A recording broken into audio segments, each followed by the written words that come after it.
ozbiljna armija svaka je odgovorna supruga udata za svog muža kome je ime država.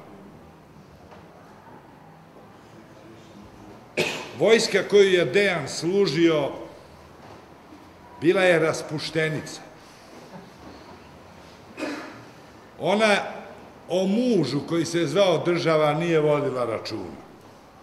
Ona je bila udata, preudata za muža koji se zvao komunistička ideologija. Dok je Dejan bio u kasarni, ja sam u Beogradu,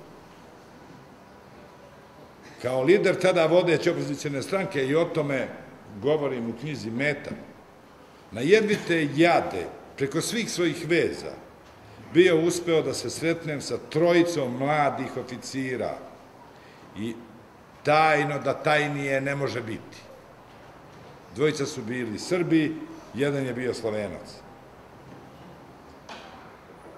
Da pitam ima li ikakve šanse da se nešto uradi sa tom vojskom i da ona zaista bude vojska koja brani državu.